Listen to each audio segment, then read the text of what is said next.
இதற்குரிய குற்றவாளிகள் என்று மதரசாவினுடைய ஆசிரியர்கள் கைது செய்யப்பட்டிருக்கிறார்கள். மதரசாவை பற்றி நம்ம பார்க்குற நேரத்தில் மதரசாவினுடைய செயல்பாடுகள் எல்லாமே ரொம்ப பெற்றோரோடு இணங்கி போகிற செயல்பாடுகளாக இருக்கு. பிள்ளைகள் அவங்க நீங்கள் உங்கள் பாட்டுக்கு போங்கன்னு அனுப்பவும் இல்லை, பஸ் பிடிச்சி கூட்டிக்கிட்டு வந்திருக்கிறாங்க.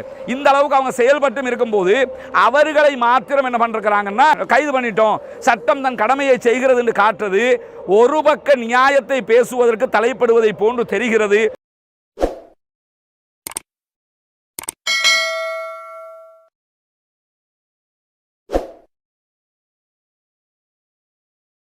நமக்கு தெரியும், இந்த சம்மாந்துறையை ஒட்டி நடந்த பாரிய அனர்த்தம், 6 மதரசா மாணவர்கள் உட்பட 8 பேர் மரணித்திருக்கக்கூடிய ஒரு சம்பவம், கட்டுக்கடங்காத வெள்ளத்திலே இந்த மரணம் நிகழ்ந்திருக்கிறது.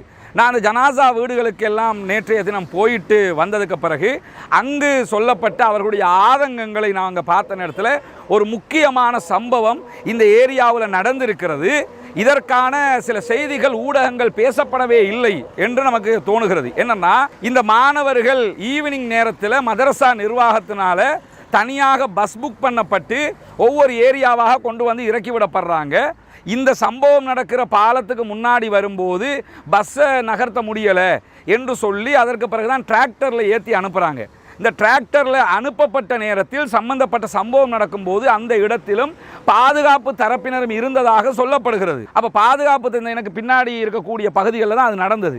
அப்போ இந்த பாதுகாப்பு தரப்பினரும் அவர்கள் இருந்தாங்கன்னா எந்த அடிப்படையில் அந்த மாணவர்கள் டிராக்டரில் ஏற்றப்படுவதற்கு அனுமதி கொடுக்கப்பட்டது? டிராக்டரை பற்றி நமக்கு தெரியும், அதனுடைய பெட்டி வந்து ஒரு கொக்கியாகத்தான் இருக்கும், இப்படி சும்மா நின்றுக்கிட்டு தான் நிற்கும். அப்படிப்பட்ட நேரத்தில் சின்னொரு சம்பவம் நடந்தாலும் அது பிறழுவதற்கு கவிழுவதற்கு வாய்ப்பு இருக்கிறது.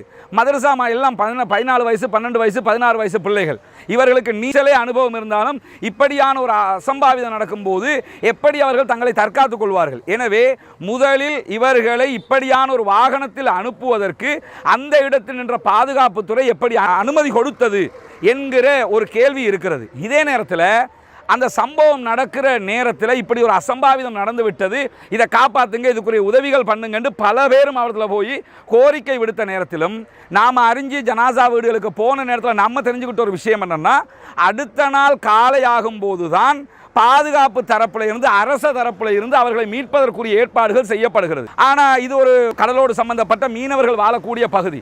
அந்த இடத்துல சில நம்முடைய தொப்புள் கொடி உறவுகளாக இருக்கக்கூடிய தமிழ் சமூகத்தை சேர்ந்த பல சகோதரர்களும் வந்து கூட நாங்கள் பொறுப்பெடுக்கிறோம், நாங்கள் போய் தேடுறதுக்கு தயாராக இருக்கிறோம் என்று கேட்ட நேரத்திலும் அனுமதிக்கப்படாமல் இருந்தது என்கிற குற்றச்சாட்டுகளும் சமூக மட்டத்திலே இருக்கிறது. எனவே யார மீனவர்கள் இருக்கிறார்கள், அரசு தரப்பில் நினைச்சிருந்தாங்கன்னா அதிகாரத்தை பயன்படுத்தி அவங்கள விட்டாவது தேட விட்டுருக்கலாம். சரி, அப்படி தேட முடியலைன்னா இந்த அனர்த்தம் என்பது திடீர்னு வந்தது கிடையாது, ஆல்ரெடி அறிவிக்கப்பட்டது. இப்படி ஒன்று நடக்க போகுதுன்னா இப்போ யுத்த காலம் கிடையாது, ஃபோர்ஸஸ் தயாராக இருக்கிறாங்கன்னு அரசாங்கம் அறிவித்தது. விமானப்படை தயாராக இருக்கிற, ஹெலிகாப்டர்கள் தயாராக இருக்கிறதுன்னு சொன்னாங்க. கடல்லையே ஒரு அனர்த்தம் நடந்து யாராவது மௌத்தா போயிட்டாங்கன்னா, மரணிச்சிட்டாங்கன்னா, கடலில் மூழ்கிட்டாங்கன்னா ஹெலிகாப்டரை விட்டு லைட் அடித்து தேடுறோம் நம்ம, அதுக்கு தானே அதெல்லாம் பயன்படுத்தப்படுது. இந்த மாதிரி ஒரு சம்பவம் நடக்கும்போது ஈவினிங் 4 மணிக்கு நடக்குதுன்னா இரவு முழுவதும் ஒரு டார்ச் லைட் கூட இல்லாமல் அங்கிருந்த பாதுகாப்பு தரப்பினர் வந்து கைகட்டி நின்னாங்கிற குற்றச்சாட்டுகள் பொதுமக்களால் முன்வைக்கப்படுகிற நேரத்தில் ஹெலிகாப்டரை விட்டு தேடி இருக்கலாம், அதற்குரிய எக்யூப்மெண்ட்ஸில் கொண்டு வந்து விட்டு தேடி இருக்கலாம். அதனால் பயிற்சி பெற்றவர்கள் இந்த மாதிரி பகுதியில் நிறைய இராணுவ முகாம்கள் இருக்கிறது, அதற்குரிய தகுதியானவர்கள் இருக்கிறார்கள். ஏன் இந்த அசம்பந்த போக்கு எங்கு நடந்தது என்பது கண்டறியப்பட வேண்டும். இதே நேரத்தில் இதற்குரிய குற்றவாளிகள் என்று மதரசாவினுடைய ஆசிரியர்கள் கைது செய்யப்பட்டிருக்கிறார்கள். மதரசாவை பற்றி நம்ம பார்க்குற நேரத்தில் மதரசாவினுடைய செயல்பாடுகள் எல்லாமே ரொம்ப பெற்றோரோடு இணங்கி போகிற செயல்பாடுகளாக இருக்கு. பிள்ளைகள் அவங்க நீங்கள் உங்கள் பாட்டுக்கு போங்கன்னு அனுப்பவும் இல்லை, பஸ் பிடிச்சி கூட்டிக்கிட்டு வந்திருக்கிறாங்க. இந்த அளவுக்கு அவங்க செயல்பட்டும் இருக்கும்போது அவர்களை மாத்திரம் என்ன பண்ணிருக்கிறாங்கன்னா கைது பண்ணிட்டோம், சட்டம் தன் கடமையை செய்கிறது என்று காட்டுறது ஒரு பக்க நியாயத்தை பேசுவதற்கு தலைப்படுவதை போன்று தெரிகிறது. எனவே இதில் முதல்ல இதற்கு குற்றம் சுமத்தப்பட வேண்டியவர்கள், காரணம் சொல்ல வேண்டியவர்கள், பதில் சொல்ல வேண்டியவர்கள் யாருன்னா அந்த டிசாஸ்டர் மினிஸ்ட்ரி சம்பந்தப்பட்டவர்கள். நீங்கள் அந்த ஈவினிங் 4 மணிலிருந்து அடுத்த நாள் காலை வரைக்கும் என்ன பண்ணீங்க? ஏன் நமக்கு ஒரு மெஷின் போட் இல்லாமல் போயிடுச்சா? அவங்கள போய் தேடுறதுக்குரிய ஆட்கள் இல்லையா? சுழியோடிகள் இல்லையா? அதற்குரிய வசதி வாய்ப்புகள் இல்லையா? ஏன் அவையெல்லாம் பயன்படுத்தப்படவில்லை?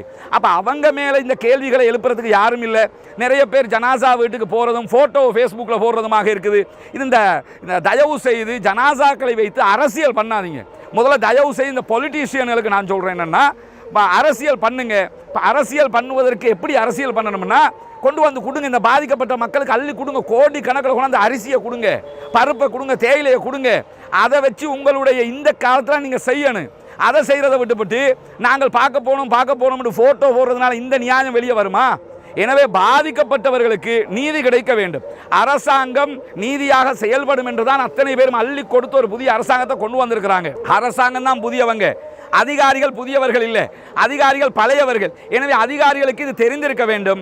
எனவே இந்த விவகாரத்தில் மதரசா நிர்வாகத்தை மாத்திரம் 4 பேர் கைது செய்யப்பட்டிருக்கிறார்கள் என்பதோடு கடந்து செல்ல முடியாது. இந்த மரணித்த சகோதரர்கள் பசங்களுக்குரிய நீதி கிடைக்க வேண்டும். அவர்கள் இப்படி ஒரு சம்பவம் நடந்ததோடு அவர்களை மீட்டெடுப்பதற்கு இந்த காலதாமதம் எந்த தரப்பால் நடந்தது, இந்த காலதாமதத்திற்கு யார் பொறுப்பு என்பதை அத்தனை பேரும் குரல் எழுப்ப வேண்டும். இந்த வகையில் அவங்களுக்கு நீதி கிடைப்பதற்கு நாம் பாடுபட வேண்டும். ஏன்னா நடந்த மரணத்தை யாரும், உயிரை யாரும் மீட்டு கொண்டு வர முடியாது. ஆனால் திரும்ப ஒன்று நடக்கக்கூடாது. ஏற்கனவே கிண்ணியாவில் இது நடந்தது, ஊரே பேசிச்சு, நாடே பேசிச்சு, பாராளுமன்றத்தில் கூக்குரல் இட்டு பேசினோம். ஏதாவது தீர்வு கிடைச்சதா? தீர்வு கிடைக்கல. அப்போ இந்த மாதிரி இருக்கும்போது தீர்வே இல்லாமல் கடந்து செல்ல முடியாது. இந்த பகுதியெல்லாம் விவசாயம், இந்த பின்னாடி பார்க்குறீங்க.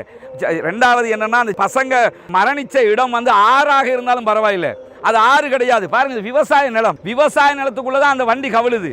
அப்ப விவசாய நிலத்துக்குள்ள தான் அவங்களுடைய மரணம் நிகழுதே தவிர ஆற்றுல நிகழ்ந்தாவது ஆற்றுல போயிட்டாங்க, அது ஒரு தவிர்க்க முடியாதுன்னு சொல்லி யோசிக்கலாம். எனவே இந்த இடத்தில் ஒரு பிழை நடந்திருப்பதாக அத்தனை பேர் முணுமுணுத்து கொண்டிருக்கிறார்களே தவிர சமூகமாக இதை நாம் கேள்வி எழுப்ப வேண்டும்.